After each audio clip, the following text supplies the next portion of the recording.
Do you think you truly know the person sleeping beside you every night? I used to. I'm Alice. I'm 82 years old, and I want to tell you about the 3,650 nights I slept beside my husband, Walter. And every single night, he would count. 1, 2, 3. That sound, steady and slow, became the soundtrack to our marriage. When I asked him, he would smile and say, "It's just a habit to quiet my thoughts, my dear." And I believed him. I believed him for 10 years, until one fateful afternoon in May, when I discovered that each number wasn't peace. It was a secret, a silent confession. If you are listening from anywhere in the world, please leave a comment and subscribe, because some truths need to be spread, even if they might shake your beliefs. Some stories, no matter how painful, must be told. I was born in 1943, a time when women had few choices in life. You either married young and started a family, or you were seen as a spinster. I dreamed of a Hollywood movie kind of love, the kind that makes your heart race. And I thought I'd found that. When I met Walter in 1964 at a church social, Walter had brown eyes that seemed to see right into my soul when he looked at me. He was tall, with black hair always neatly combed, and he worked as an accountant at the local savings and loan in our then small community of Malibu. Everyone said he was a good catch, and for a simple girl like me, the daughter of a seamstress, it seemed like a dream come true when he started to court me. Our courtship was quick, only 6 months back then. It wasn't like today where young people date for years. In 1965, wearing a simple white dress that my mother sewed night after night, I said, "I do" at the altar, thinking I knew the man I would share my life with. The first few years were like a fairy tale to me. We bought a modest but cozy little house. The walls were thin, the roof sometimes leaked when it rained hard. But it was our home. In 1967, our first son, Thomas, was born, and 2 years later, our daughter, Anna. We were what they called the perfect family by the standards of that era. Walter was respected in the community. On Sundays, we went to church service together.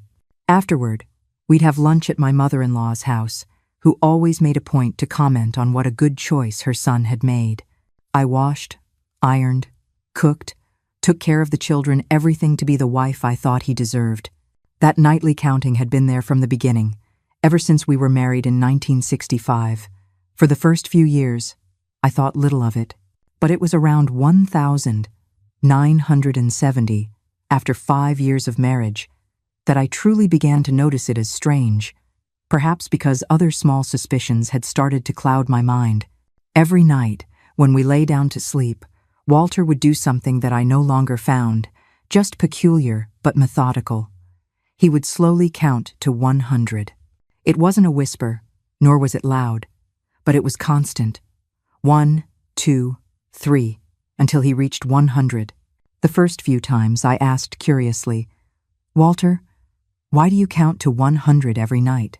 He'd smile that sideways smile, the one that won me over years before, and answer, "It's just a habit to quiet my thoughts, Alice.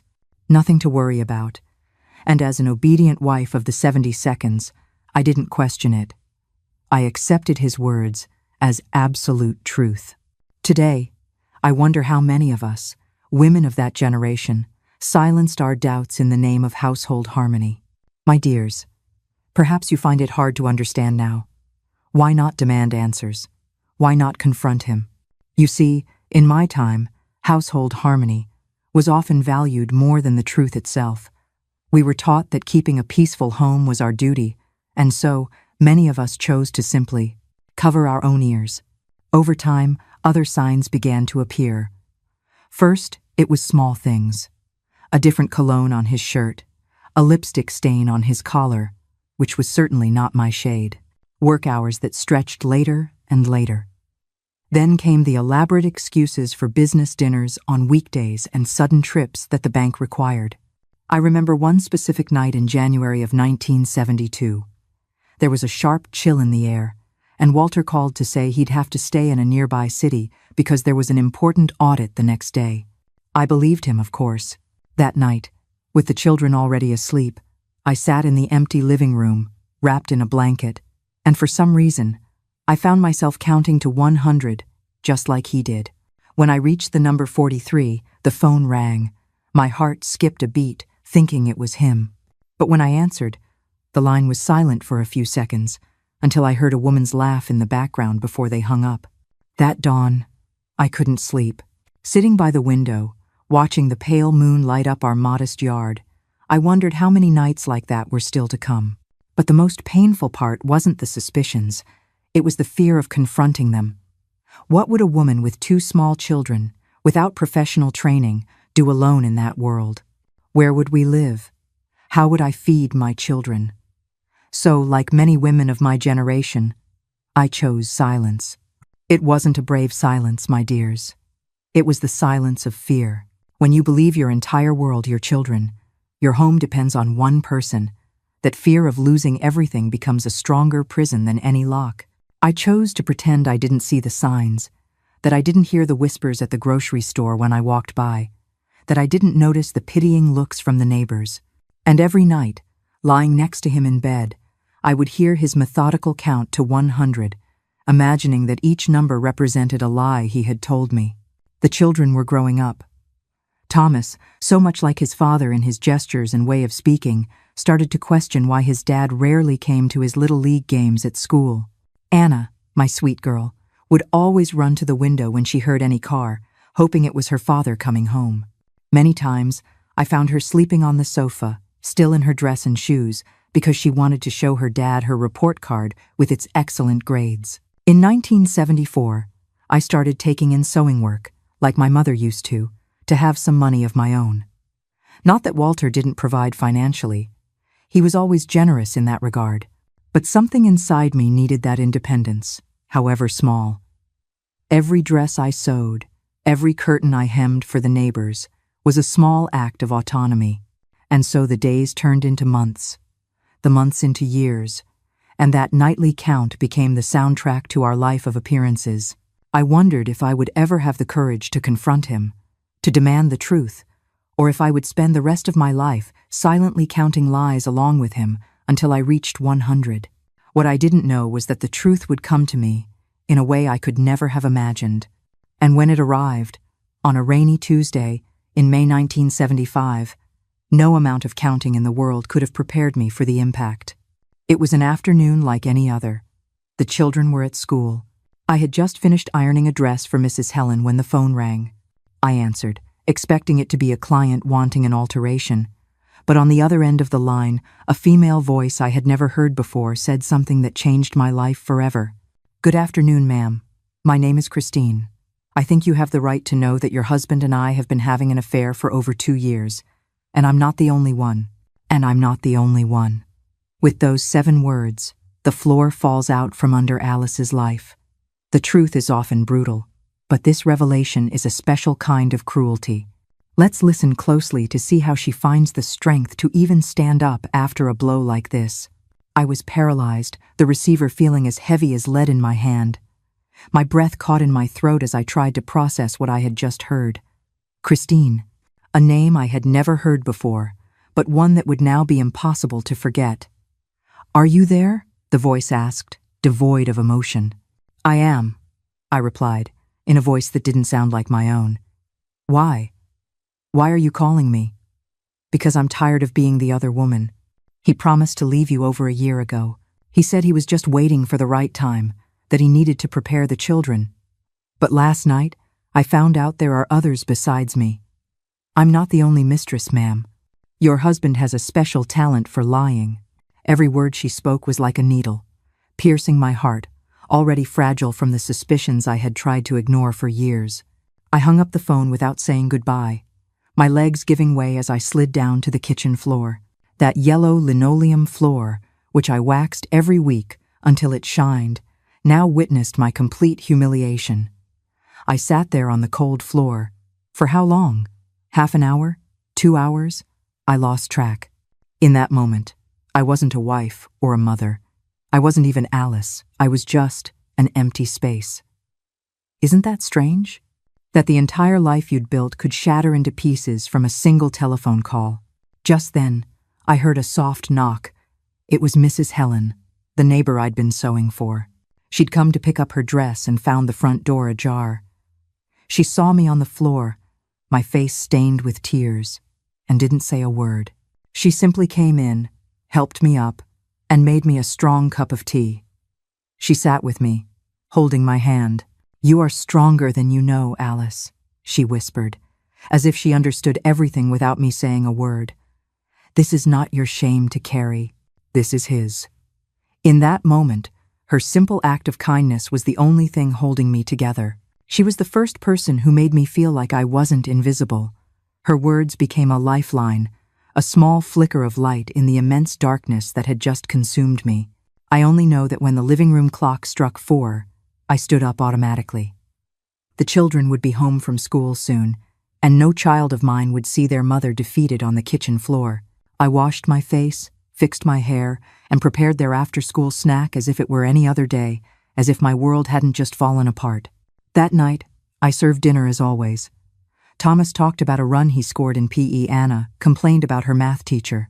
Walter arrived at 7 o'clock sharp, kissed my forehead, those lips that had kissed others, and sat at the head of the table like the respectable patriarch everyone thought he was.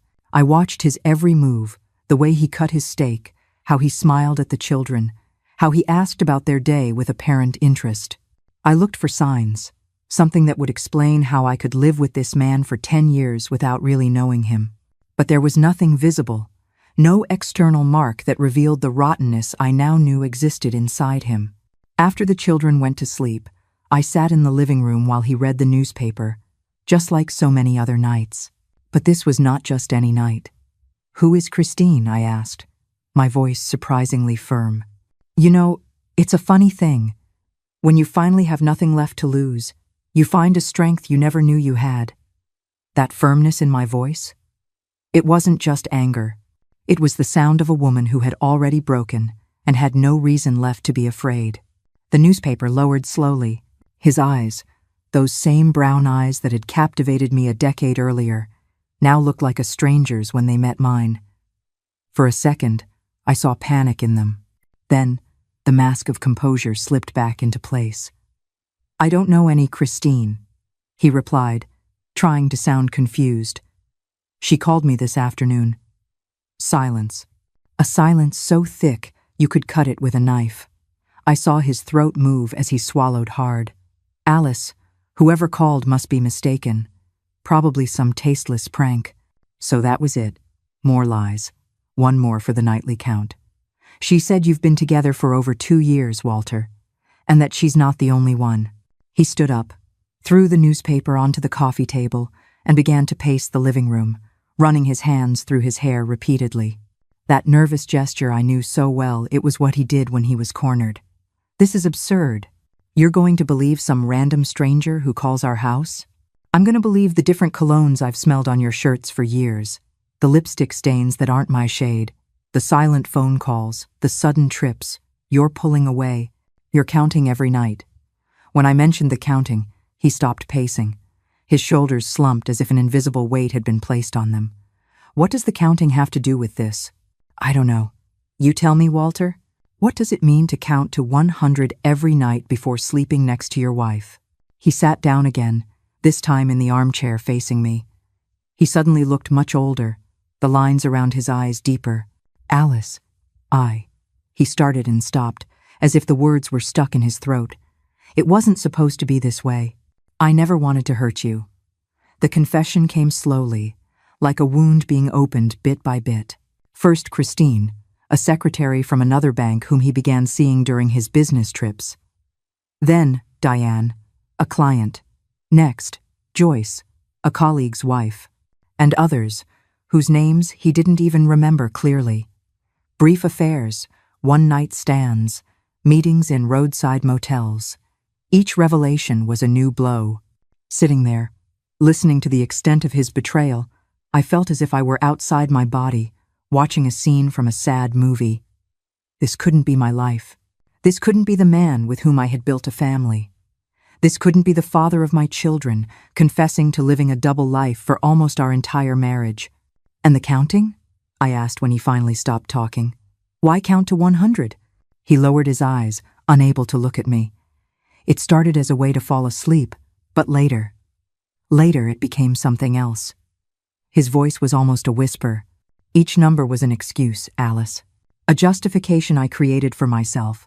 A lie to allow me to sleep next to you without feeling the weight of guilt. So, the count was a confession, just as she suspected a nightly catalogue of his guilt. Alice finally has an answer, but as we'll discover, it's not the whole truth. Her immediate reaction is pure strength, but the hardest decisions are yet to come. Every night, while I believed he was just calming his thoughts, he was actually cataloging his infidelities, organizing them in his mind, stacking them up in numbers, so he could fall asleep with a clear conscience. Or as clear as possible for a man like him. A justification for every lie. That is what I believed then. I thought I had found the answer, an ugly, painful truth. But my dears, the truth is rarely so simple. Sometimes, what we think is the final answer is just another layer, hiding something even deeper and even sadder. When he finished speaking, a heavy silence settled between us. What do you say after discovering your entire life has been built on a lie?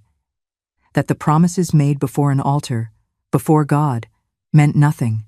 That while you were washing his clothes, raising his children, keeping his house in order, he was in the arms of other women? I want you to leave, I said finally, my voice almost unrecognizable even to myself. Alice, please, we can talk about this. We can try to fix things. Leave, Walter. Go to your mother's house or one of those women's houses or to a motel. I don't care, but I don't want to look at you right now. He tried to argue, but something in my eyes must have convinced him of the futility of his words at that moment. He packed a few clothes, his toothbrush, and walked out the front door without looking back. I heard the car's engine start, the tires on the road, and then silence. A silence different from any I had ever experienced. The days that followed were a blur.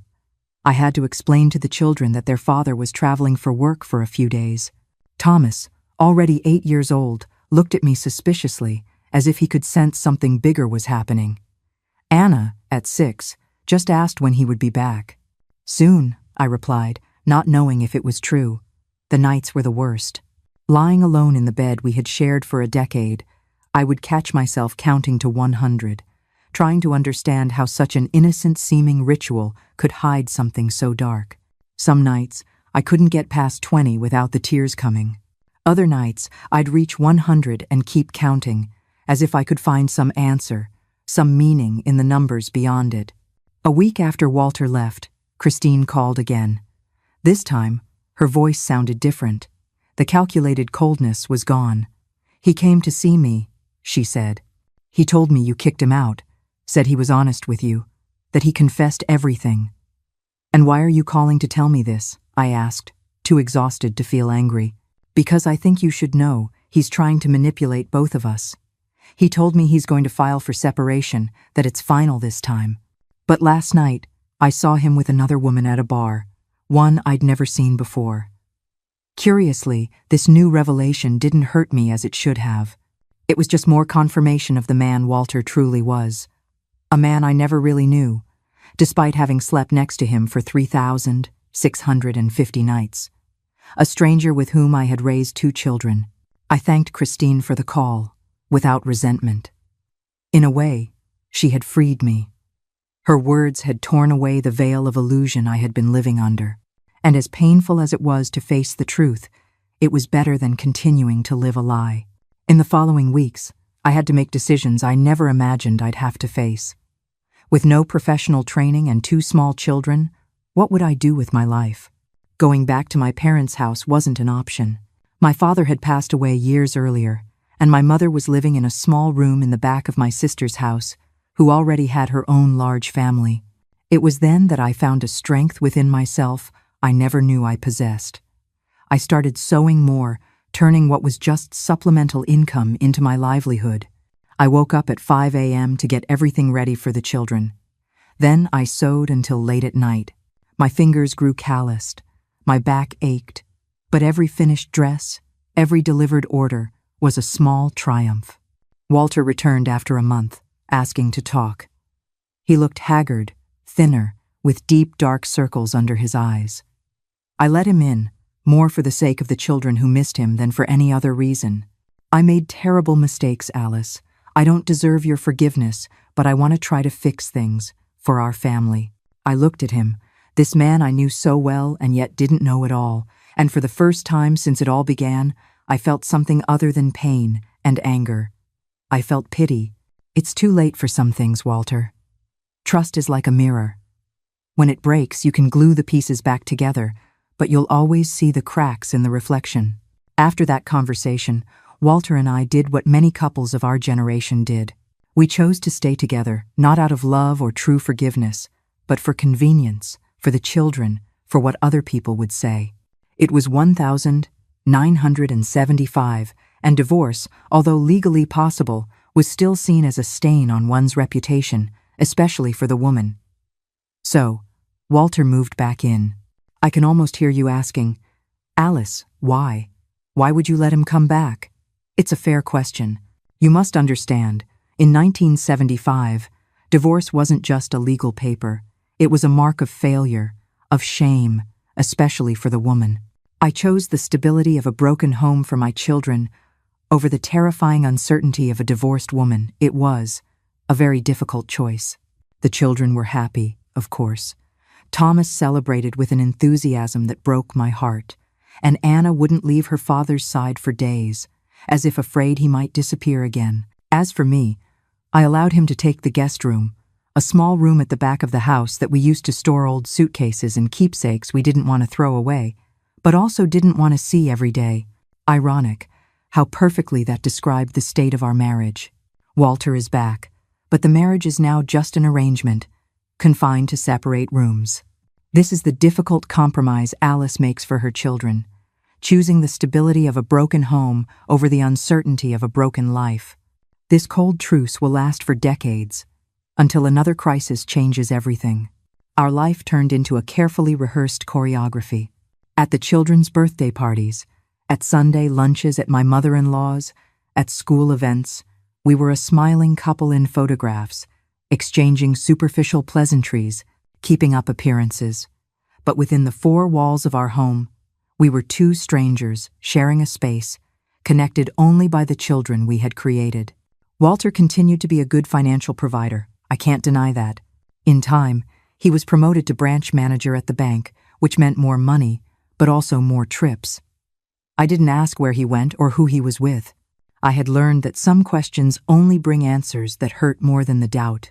I continued sewing, no longer out of necessity, but because those hours spent hunched over fabrics, creating something with my own hands, became my refuge, my small piece of control in a world that had proven so unpredictable. The nights were silent now. There was no more counting to 100 coming from the room next door, and I found myself unsettled by the absence of the sound. Sometimes, before falling asleep, I would count myself, like a ritual to measure the emptiness that had settled into my life. 1, 2, 3, until I reached 100. Each number representing a day I survived, a small victory in the silent war I waged against my own bitterness. The 80 seconds arrived, bringing changes.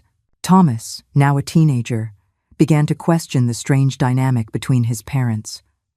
"Why don't you sleep in the same room like my friend's parents?" he asked once during dinner. Walter choked on his wine. I answered something about snoring and insomnia, a small lie to protect a truth too large for a 3-year-old boy to understand. Anna, always more sensitive, rarely asked direct questions, but I noticed how her eyes watched every interaction between Walter and me, as if looking for clues to a mystery she sensed existed, but couldn't name. At 11, she already showed that sharp intuition that the women in our family seemed to inherit, passed from mother to daughter, like a sixth sense for detecting silent pain. In 1982, my mother passed away after a bout of pneumonia that worsened quickly. I remember standing at the wake, receiving condolences from people I barely knew, when I saw Walter across the room talking to a woman I'd never seen before. She was young, maybe 10 years younger than him, and there was something in the way she tilted her head when he spoke, the way she lightly touched his arm while laughing at something he said. I recognized those gestures. They were the same ones I had made almost 20 years ago when we met at the church social. I didn't say anything, not that day. nor in the days that followed. What good would it do? Time had taught me that words don't change people's nature. Walter was who he was, a man incapable of being faithful, not out of calculated malice, but out of a weakness of character that I had accepted as part of the deal when I decided to continue our marriage. The children grew up, as children do. Thomas graduated from high school in 1985 and got a scholarship to study engineering at UCLA. It was the first time I'd seen Walter cry since we met, when we dropped our son off at the bus station, holding an old suitcase and dreams too big for our small community. In that moment, we shared something genuine, a love for our children that surpassed all the flaws in our relationship. Anna chose to stay closer, studying education at CSUN. She came home every weekend, bringing books, stories, and a worldview that made me realize how much the world had changed since my youth. "Mom, you didn't have to put up with all that," she told me one night while helping me organize fabric scraps for a patchwork quilt. I didn't ask what she was referring to. I knew that she knew, just as I knew about Walter. Some truths don't need to be spoken aloud to be understood. In 1988, our community was hit by a historic wildfire. The flames moved quickly, engulfing homes, destroying acres, taking away decades of memories in a matter of hours. Our house, being in a safer area, was spared the worst. But we spent weeks helping neighbors rebuild what they had lost. It was during this time that I noticed the first significant change in Walter. He seemed more present, more engaged. He woke up before dawn to coordinate relief teams. He spent entire days hauling charred furniture, distributing food, comforting families who had lost everything. At night, he would return exhausted, covered in soot, but with a light in his eyes I hadn't seen in years, the light of someone who had found a purpose. "Alice," he told me one night, as we shared coffee on the porch, watching the moon illuminate the wreckage the fire had left behind, "I think I've spent my whole life looking in the wrong places." I didn't ask what he meant. Part of me didn't want to know. Another part already did. The 90 seconds brought more transformations.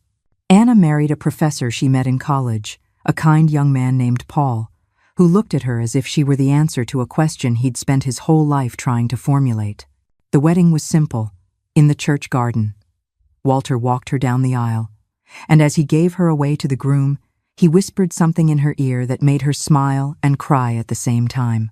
I never found out what it was, and I never asked. Thomas returned from UCLA, transformed long hair, new ideas, a Japanese-American girlfriend named Yumi. He announced he had received an offer to work for a multinational corporation in New York City. We threw a farewell party, and when I hugged him goodbye, I realized my boy had become a man I barely knew, but one I was deeply proud of. With the children on their own paths, Walter and I found ourselves alone again, just like in the beginning, but so different from those young people full of dreams. He was calmer, more of a homebody. The trips lessened, the nights out ended. He started tending to a small garden in the backyard, cultivating orchids with a patience I never thought he possessed. Sometimes, I'd catch myself watching him as he focused on a particularly delicate plant. His fingers, now spotted with age, moving with surprising precision. In those moments, I felt a confusion of emotions.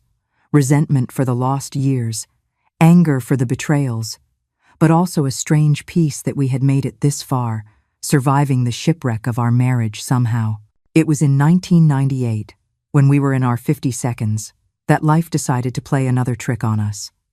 Walter began to lose weight rapidly, his skin taking on a yellowish tint that couldn't be ignored. After weeks of insisting, I finally got him to see a doctor. The diagnosis came like a blow. Advanced liver cancer. How long?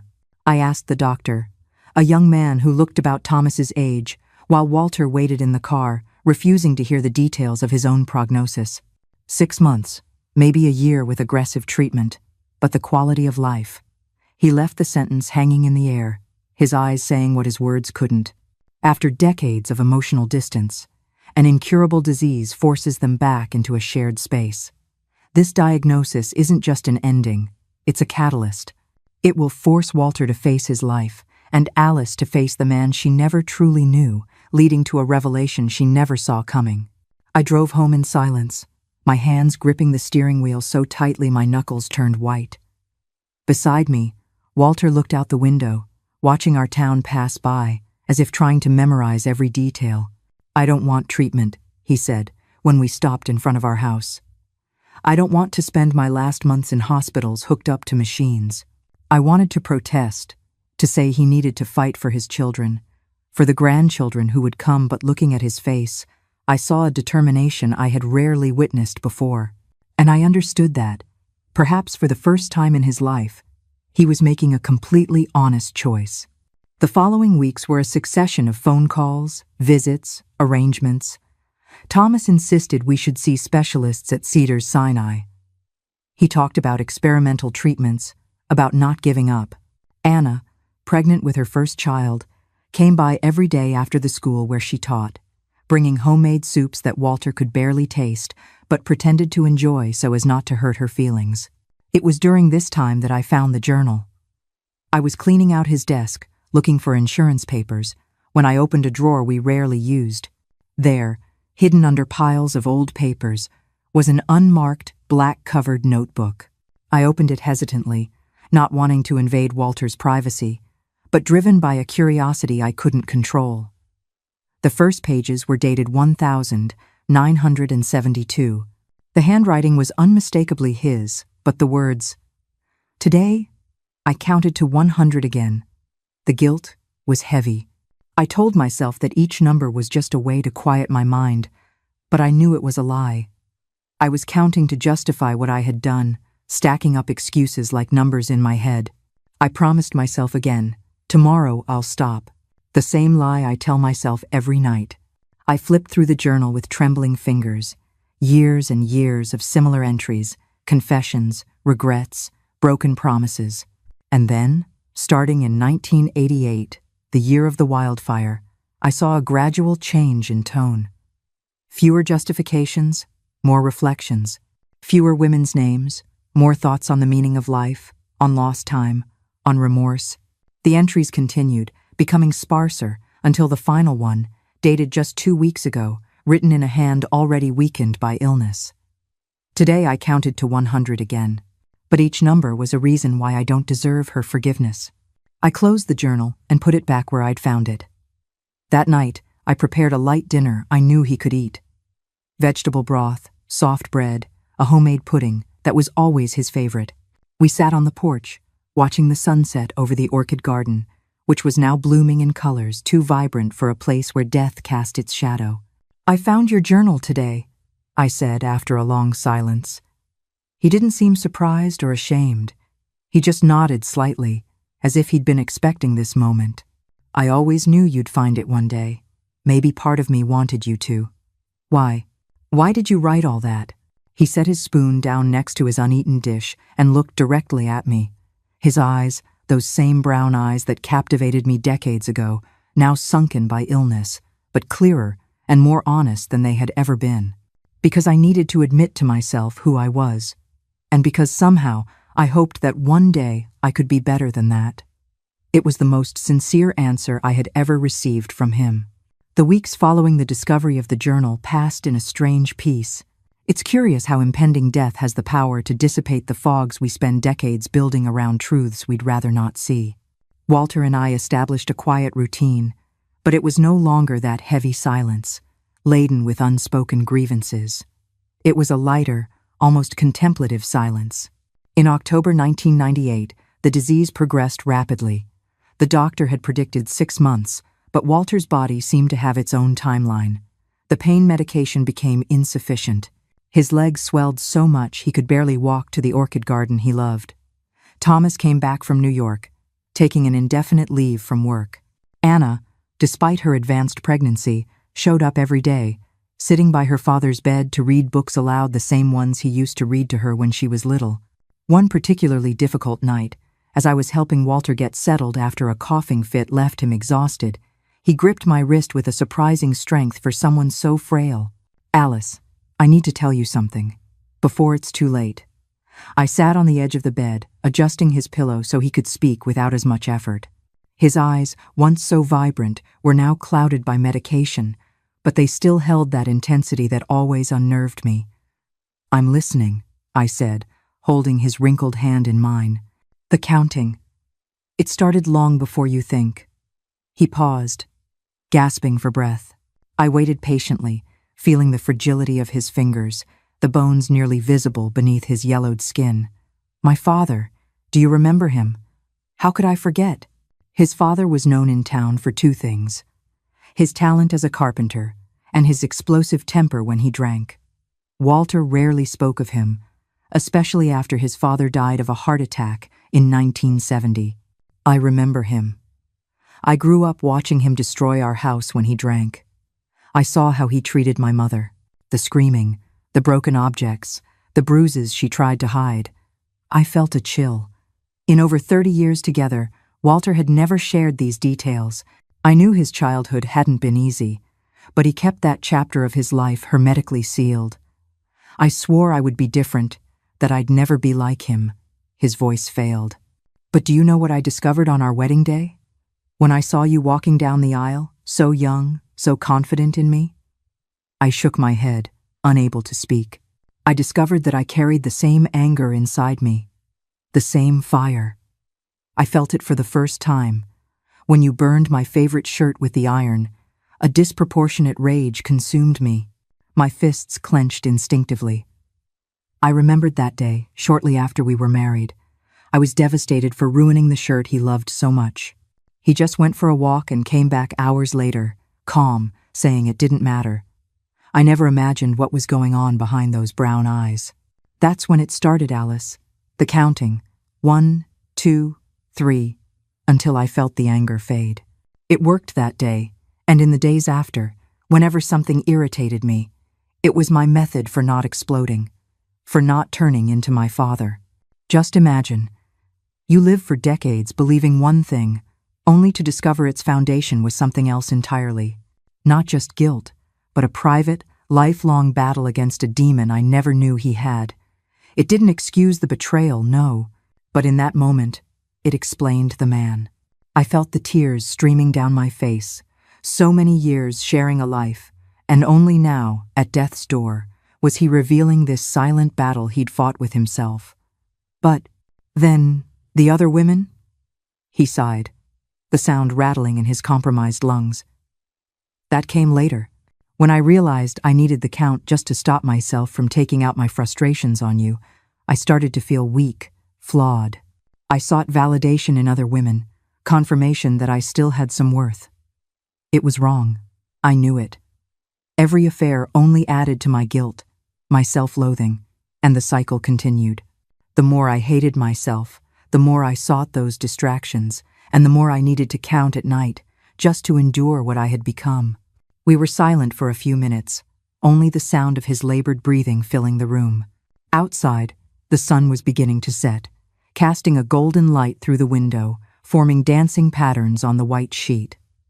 I'm not asking for forgiveness, Alice. I know I ruined your life, that I wasted the chance to have a real marriage with the only woman who ever really mattered. I just wanted you to know that the counting, in the beginning, it was my fight to be a better man than my father. Why didn't you tell me? We could have faced it together. His gaze drifted to a distant point, beyond the window, perhaps beyond time itself, because I was ashamed of needing that control, that childish ritual, ashamed of carrying that anger I despised so much in my father, and later, after I started cheating. Well, by then it was just too late. That night, after he finally fell asleep, I sat on the porch, looking at the stars. I thought about how life is built of layers upon layers of secrets. Some we keep from others, some we keep from ourselves. How we can spend decades beside someone and still not know the battles they fight in the silence of their minds. The next day, when I woke up, Walter was sitting up in bed, unusually alert, asking to go to the garden. Thomas helped him, practically carrying his father to the chair we had placed among the orchids. He stayed there for hours, delicately touching the colorful petals, breathing in the scent carried on the gentle breeze. I should have planted flowers much sooner, he commented, when I brought tea for them both. I spent years believing I didn't deserve beautiful things. It was the last time Walter visited his garden. In the following weeks, his decline was rapid. He could barely swallow even the thinnest liquids. His skin took on a frightening pallor, except for the deep yellow around his eyes. The morphine kept him in a state of semi-consciousness most of the time, but occasionally he had moments of crystalline lucidity. It was in one of those moments, in the early hours of a November morning, that I heard his weak voice calling me. I had been sleeping in an armchair next to the hospital bed we had set up in the living room. "Alice, are you awake?" "I'm here," I replied, turning on the small lamp. The soft light revealed his emaciated face, his eyes sunken but strangely bright. "Can you help me count?" Confused, I moved closer, taking his hand. "Count what, Walter?" "To 100. One last time." I understood then what he wanted. It was no longer a ritual of guilt or control. It was a final, shared act, an ending. We began together. 1, our voices joining in the pre-dawn stillness. 2, his voice barely a whisper. 3, tears streaming down my face. We continued, number after number, decade after decade of our life together, condensed into that simple sequence. When we reached 64, his voice failed. I continued alone. Each number a prayer, a farewell. 98, 99. 100, the ritual that began as his secret battle and later became a symbol of his betrayal, is now a final, shared act of release. Alice joins him in this last count, guiding him toward a peace he rarely had in life. It's a powerful, heartbreaking end to their long, complicated journey together.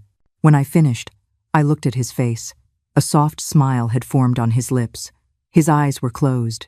His hand, still in mine, had gone slack. Walter passed away that night, peacefully, like someone who has finally completed a long and difficult journey. The funeral was simple, but surprisingly well attended. I discovered that my husband, in his final years, had touched more lives than I imagined. Former clients from the bank whom he had helped through difficult times. Neighbors he had helped during the wildfire. Young people he had mentored. Everyone had a story about Mr. Walter. Stories that revealed a man I was only just beginning to know when I lost him.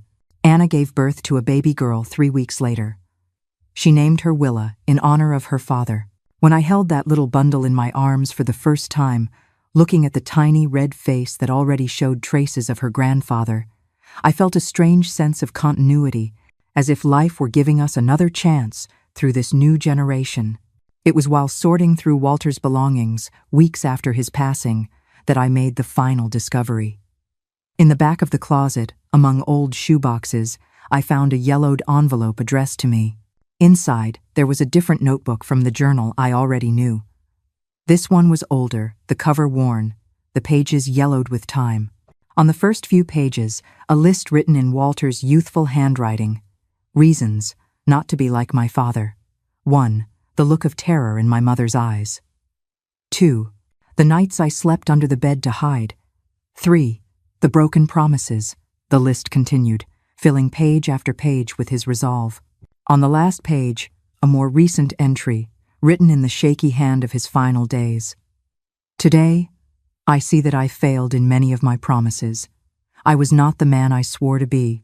I hurt the only person who truly loved me, not with fists, like my father, but with betrayals that perhaps wounded even more deeply. But I still believe we can break the cycles that imprison us, even if I only succeeded partially. Maybe my children, and their children, can complete what I started. Alice, if you find this, know that in every 100 I counted, there was a genuine hope to be better the next day. I failed, many times, but I never stopped trying. I closed the notebook and held it against my chest, letting the tears flow freely. They weren't tears of anger or sadness, but of understanding. It wasn't forgiveness, not in the way you might think. You can't simply erase decades of pain, but it was an acceptance. An understanding that we are all more complicated than we seem. We are all fighting our own battles, my dears, even those who have hurt us the most. Understanding that we are all, to some extent, products of the patterns we inherit, fighting daily to overcome them, sometimes failing, sometimes achieving small victories that no one else sees. That night, before sleeping, I did something I hadn't done since Walter's passing. I counted to 100, But this time, each number wasn't an accusation or a lament. It was an acceptance, a recognition of human complexity, of our capacity to cause pain even when we mean to love, of our continual struggle to be better than our worst instincts. And when I reached 100, I fell asleep with a lightness I hadn't felt in years, as if a weight had finally been lifted not by forgetting or fully forgiving, but by understanding more completely. The years that followed Walter's death were a period of rediscovery. It sounds strange to say that in my mid-50s, but I felt as if I were learning to live again. For nearly 4 decades, I had been Walter's wife. First, living in the illusion of a happy marriage, then, enduring the bitter truth of betrayal, and finally, existing in a kind of silent truce. Now, for the first time since I was 21, I was just Alice. The house suddenly felt too large for one person. The echoes of footsteps in the hallway, the silence during meals, the absence of small noises I'd barely noticed before. All of it created a void that, surprisingly, wasn't just painful, but also liberating. I started talking to myself, singing while I cooked, leaving the radio on all day. Small rebellions I never allowed myself in Walter's presence. In 1999, near the first anniversary of his death, Thomas visited me with a proposal that would change my path. "Mom, this Malibu house is too big for you. It's empty most of the time. Why don't you sell it and move? You could be closer to Anna and little Willa." The idea of leaving the house where I had lived for over 30 years, where I'd raised my children, where I'd faced my greatest sorrows and small joys, should have been terrifying. But contrary to what I expected, I felt a wave of enthusiasm, a change, a new beginning. I sold the house in a few months. The last day was emotionally complex. I walked through each room, saying goodbye not just to the physical space, but to the versions of myself that had inhabited those walls. The young bride full of dreams, the dedicated mother, the betrayed wife, the resigned woman, and finally, the widow searching for new meaning. In the garden, I gathered the last orchids Walter had planted. Some of them would come with me, a reminder that even from the most painful experiences, unexpected beauty can bloom. The house in Ojai was smaller, but infinitely more welcoming. It was a craftsman-style bungalow with wide windows that let in sunlight all day long. The backyard backed onto a small creek, where the sound of running water created a constant, comforting soundtrack. Anna lived only 20 minutes away, and little Willa, already crawling, became my frequent companion. Watching her discover the world with that genuine wonder only children possess reawakened a curiosity in me that had been dormant for decades. It was in 2000, at the turn of the millennium, that I began my own count. Not to 100 as Walter did, but beyond, far beyond. Each number represented not guilt or an excuse, but a possibility, a small achievement, a reason to keep going. Number 1. Driving myself for 2 hours to Los Angeles to see a classical music concert, something I'd always wanted to do but never had the courage. Number 2. Learning to swim at 57, conquering the fear of water I'd had since childhood. Number 3.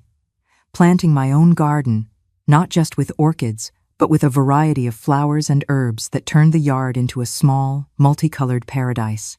And so I continued, accumulating numbers, experiences, small victories.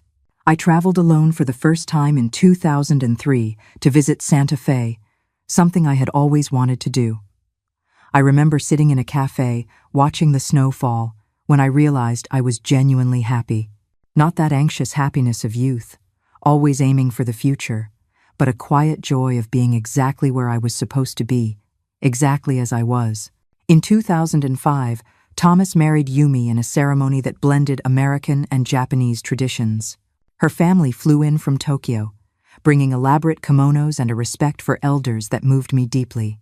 During the reception, Yumi's mother, who spoke very little English, sat next to me, and with gestures and smiles, we managed to establish a communication that transcended language barriers. Two women from vastly different cultures, united by the love for our children and the shared experience of building a life around that love. The following year, Anna had her second child, Gabriel. Unlike his sister, who had the striking features of Walter's family, The boy was the spitting image of Paul green eyes, light hair, a calm temperament. Watching my daughter build her own family, making her own mistakes and successes, made me reflect on the legacy we pass from generation to generation, not always intentionally. One afternoon, while watching Anna patiently handle a tantrum from little Willa, now 7, I wondered if she was repeating my patterns, just as I had certainly repeated my mother's. The idea that our lives are, in part, echoes of previous lives, not in a mystical sense, but in the sense of human continuity, began to fascinate me. I started a project I never imagined undertaking, writing our family's history, not just names and dates on a family tree, but real stories, with all their imperfections and beauty. I interviewed elderly aunts, distant cousins, old family friends. Each conversation was like opening a long-closed drawer, revealing forgotten treasures, some precious jewels, others broken objects, but all essential parts of the mosaic that formed our collective identity. It was during this project that I discovered family secrets that explained a lot about Walter's father and his propensity for violence, a cycle of abuse that went back generations. It didn't justify his actions, but it offered a context that made it all more humanly understandable. I also discovered stories of resilience and survival among the women in my own family. Grandmothers who defied conventions, grandmothers who survived unimaginable losses, aunts who chose paths uncommon for their time. In 2010, at 67, I received an invitation I never expected to give a lecture at the college where Anna now taught, about memory and oral history. The idea of speaking in public to a room full of young university students terrified me initially. What formal knowledge did I have to share? My education had ended at high school, and my life had been largely dedicated to family and sewing. "That's exactly why we want to hear from you, Mom," Anna insisted. "You represent a generation of women whose stories are rarely told in academic books. Your experiences are just as valid as any PhD." I accepted, trembling with insecurity, but determined to face this challenge. It was number 78 on my personal count. On the day of the lecture, I looked out at those curious young faces and began by telling them about Walter's counting. I didn't mention the betrayals or the most intimate details, but I spoke about how rituals can be both prisons and lifelines, about how we carry intergenerational patterns, often without realizing it, about how understanding can be a path to liberation, without necessarily requiring complete forgiveness. The response was overwhelming. Students came up to hug me afterward, many with tears in their eyes, sharing fragments of their own family stories. Young women thanked me for giving voice to experiences their grandmothers and mothers had lived in silence. I realized that my seemingly ordinary story resonated deeply because it reflected universal patterns of human relationships that transcend generations. That lecture led to others, and soon I found myself visiting community centers, senior groups, and even a conference on women and memory in Austin. The shy girl from Malibu, who had only dreamed of a happy marriage, was now traveling, sharing reflections on life, loss, and new beginnings. In 2015, Thomas and Yumi gave me my third grandchild, Tadashi Walter, a name that honored both the boy's Japanese and American heritage. When I held him for the first time, I wondered what Walter would think of this little being who carried his name and part of his genes, but who would grow up in such a different world, with possibilities we never dreamed of in our youth. That night, I added a new number to my count, 89, witnessing the continuity of life through the generations. The further I got in my count, the more I realized it was becoming not just a list of personal achievements, but a record of gratitude. Gratitude even for the pain, because without it, I would not have become the woman I now was. In 2020, when the pandemic isolated the world, I found myself confined to my home at 77, considered high risk. Anna, worried, insisted I move in temporarily with her, but I chose to stay in my own space. "Mom, at least learn to use the internet so we can video chat," she pleaded, leaving a tablet on my porch with detailed instructions. And so, in the midst of a global crisis, I added number 98 to my list, learning technology at 77. To my surprise, I adapted quickly. Soon I was not only talking to my children and grandchildren, but participating in online storytelling groups, watching virtual concerts, and even giving remote interviews to students researching oral history. One of those interviews was for a young man creating content for the internet, something called a podcast, which I barely understood. He asked me to tell the story of Walter's ritual, the counting to 100, without going into intimate details. I hesitated at first. That story belonged to both of us. It was too personal, but then I realized that sharing it, even partially, might help other people understand their own patterns, their own silent rituals. The interview became an unexpected success. I received messages from people all over the country, husbands confessing their own control mechanisms, wives recognizing patterns in their relationships, young people grateful for a more complex view of their parents' and grandparents' relationships. One of those young people was a video maker who asked for permission to turn my story into a video for his online platform. It would just be the story of the counting, Miss Alice. I think it could help a lot of people understand that we all carry invisible struggles. I agreed, on the condition that my face not be shown. I wanted the story to be the focus, not me. A few weeks later, he sent me the link to the video titled, "My husband counted to 100 every night before bed, until the day I understood why. Now, at 82 years old, my room is finally silent. The sound of counting to 100 that once haunted my sleep is now just a distant memory. It took me many years to weather that storm, but I made it through.